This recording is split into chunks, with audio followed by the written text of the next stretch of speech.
I'm Fiona MacAlister. I work in the Centre for Online Learning and Teaching in the Teaching and Learning Unit in the Faculty of Commerce Law and Management.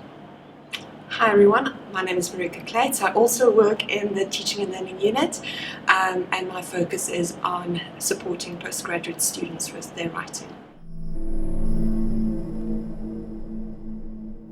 I think the best way is to actually start at the beginning, is the base layer, in fact, which is digital literacy and academic literacy.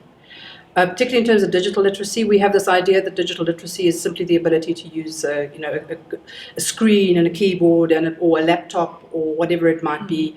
We tend to think of it more of the sort of physical elements of maneuvering things and manipulating things, and maybe using the odd piece of software, but digital literacy is a far, far deeper subject, and I think that's where we've missed the boat in terms of GAI, because we don't have the familiarity that we should have with the technology around us to begin with. Because our knowledge needs to go beyond simply using something like Word or Excel. I don't know what you think. No, I agree, and I think there's another layer to it, of course, as well, if we stay with the digital literacy side, in the sense that many of our students are very happy with using their smartphones and those types of things.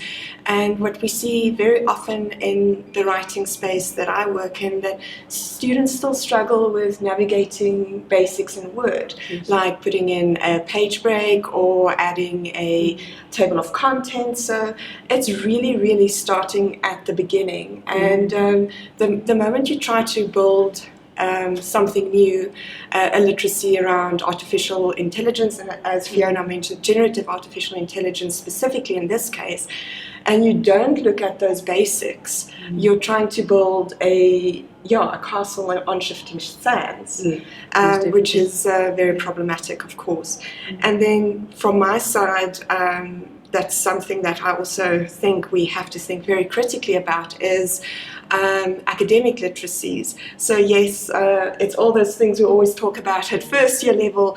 Oh, can students think critically? Can they develop an essay? Can they develop thought? Can they problem solve? All of those things. But those things, of course, are skills that we need not just as first years, we need them as PhD students, we need them as academics in our fields. So this is also not just about saying this is what students need and this is what they need to think about. This is actually about what we all need and what we all need to think about.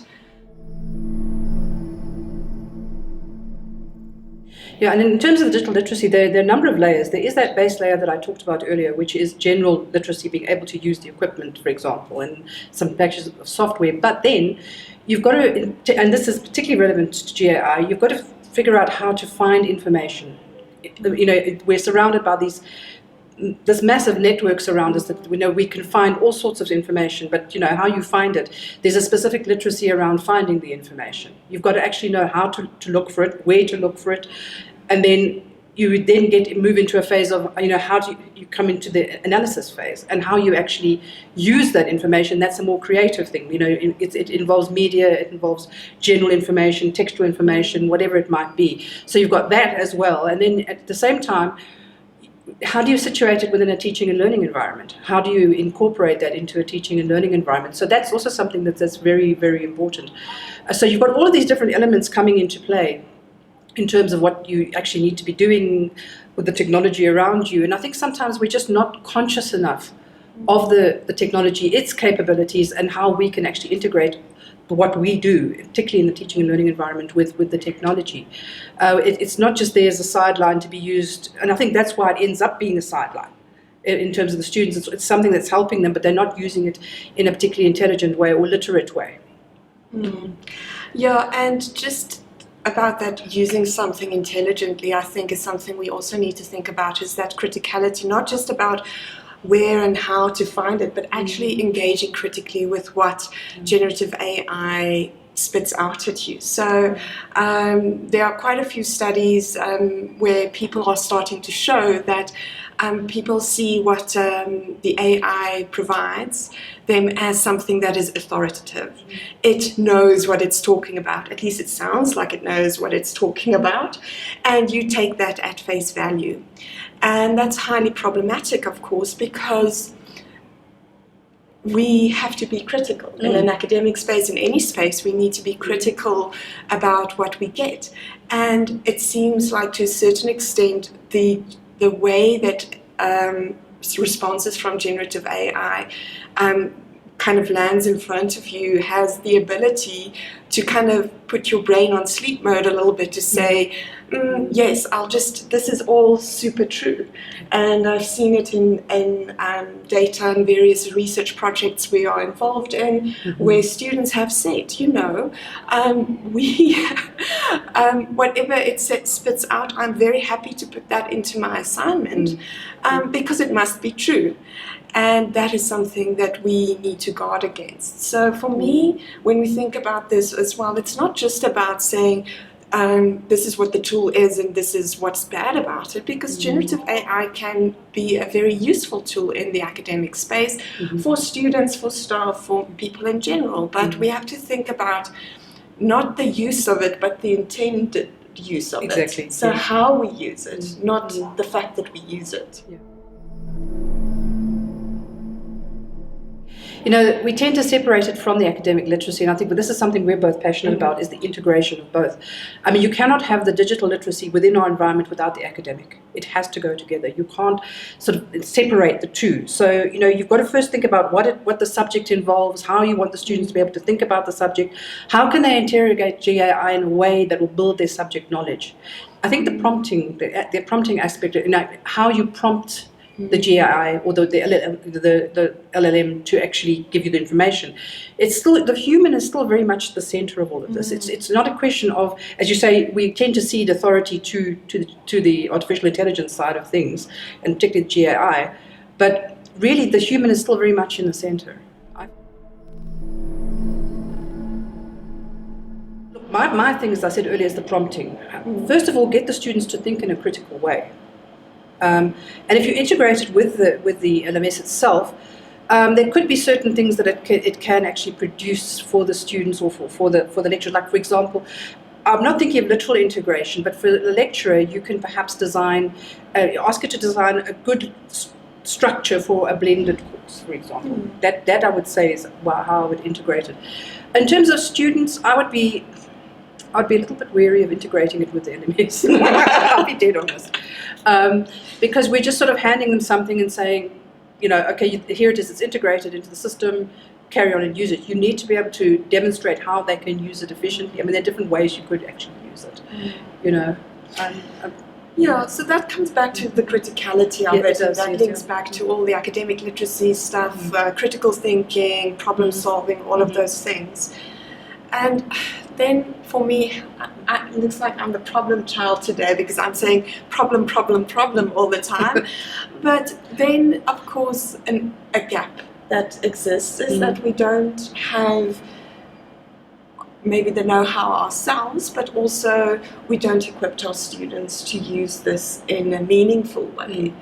Because, as you mentioned as well, for the creating a structure for your course on generative AI, so that you could develop that better. I mean, that is something that generative AI is actually quite good at. It is very good at it, yes. And how many times, I'm talking now from a writing perspective, struggling through writing myself most of the time, how useful it is to just get that overview snapshot. I'm trying to write this type of text.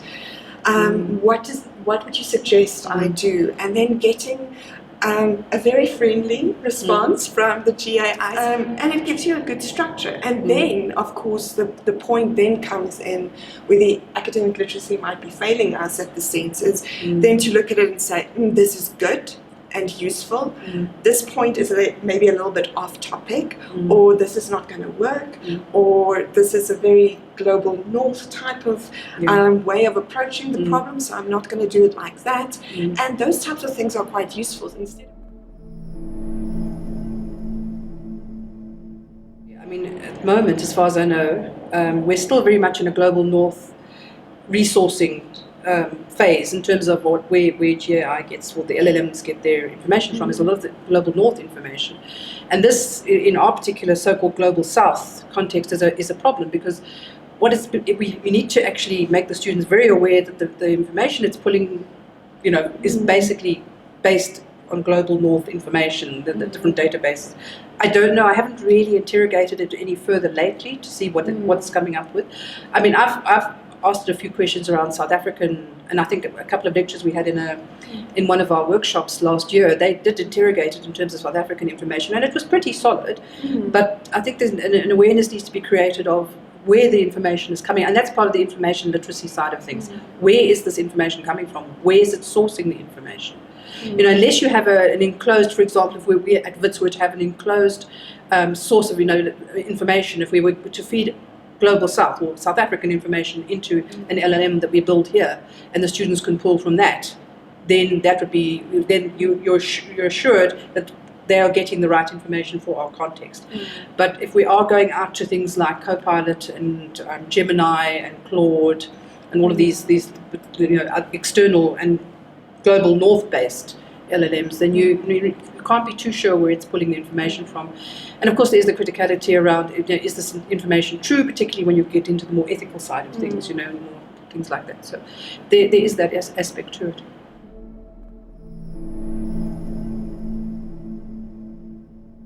A colleague sent us a very nice article from MIT a week or so ago, maybe it was a bit longer ago, where they looked at groups of students writing essays with LLMs and some of them writing it without. And then they tested the neural pathways that the brain connected or created.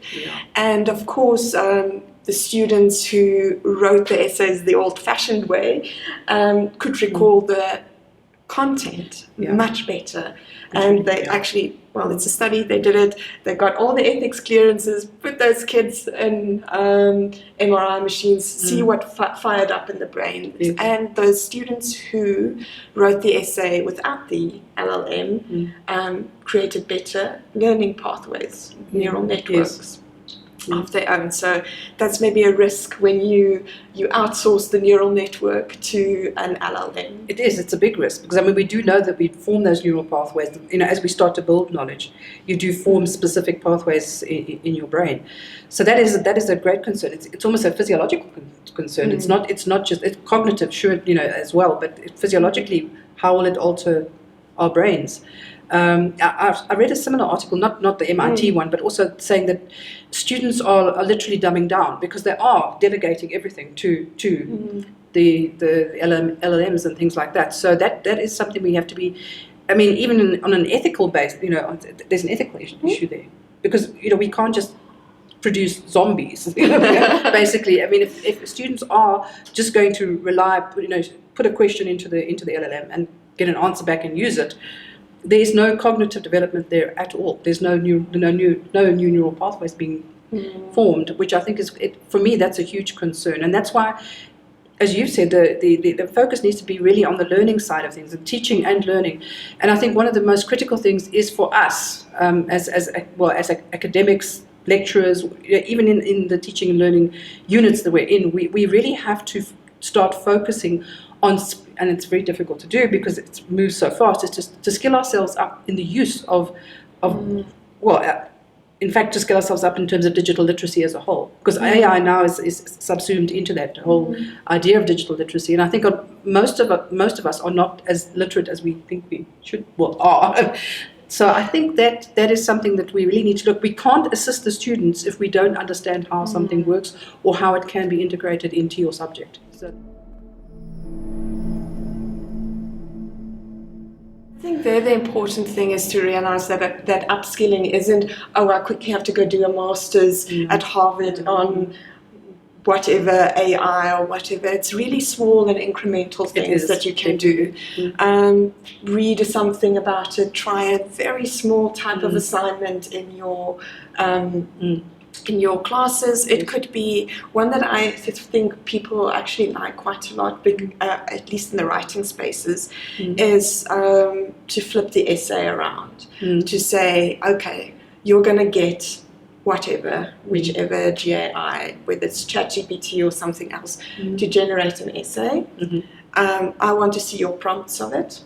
And then based on those prompts, what extra questions did you ask? Yes. And then how did you use that information to write your essay in the end? So it becomes much more, it's still an essay, and it's acknowledged that it's an essay written by AI, but it's an essay where you had to prompt the AI and show your criticality in a different way. So the critical thinking is there still, but it's not in the way of an essay as we would normally see it, as we would traditionally see it. Here is me demonstrating the knowledge in writing an essay. So here instead is the essay, and here I'm demonstrating my knowledge of the subject matter through the questions I've asked the AI. Exactly. That the crux of the matter is the prompting. What is your thinking pattern? How are you interrogating the GAI? That will show you what the students, how they're thinking. Are they thinking in the way they should be? Are they developing those skills within your particular subject? In terms of how they need to, critically think about what they're doing. And then we go back to I like the idea of those neural pathways. Are they forming the correct neural pathways for your particular environment, your particular context, your subject? And that, I think, is really the whole crux of the matter, is the prompting.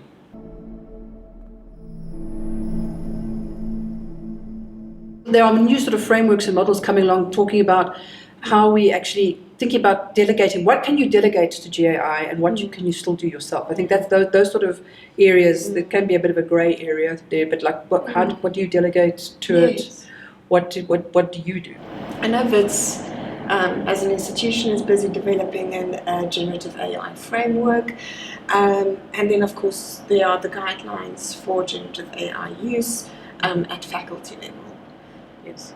And I think also ICT is looking more strategically at how we need to build the capabilities, and also the infrastructure that we need, and all sorts of other aspects around GAI. So there's quite a lot of integrated work going on between different areas of the university and within different areas of the university. But at the moment we have those guidelines. We don't have any specific framework or policy right now, as you've mentioned. It is in development, but something I think what needs to be borne in mind is that it's very difficult to actually firm anything up. You can't say this is what it is and this is how it will be. It'll obviously be something that will grow as we become more au fait with the developments, the ongoing developments, because it needs to be something reactive. It's not something that we will have in place that this is the way we're going.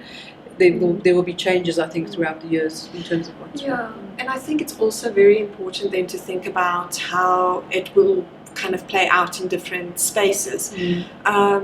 The type of use that we would like, hypothetically, accountancy students to use generative AI for will be vastly different from students in law. So it will have to also be something that schools wrestle with on their own levels and in divisions as well, because it isn't a one-size-fits-all thing. I was just about to say, there isn't that you can apply this particular model or framework to everything. There will be a general overall, in terms of what is doable within the university, all sorts of frameworks, the academic integrity, all that sort of stuff. But in terms of, yes, as you've said, in different areas of the university, there will be different uses, and it will be adapted to particular subject areas.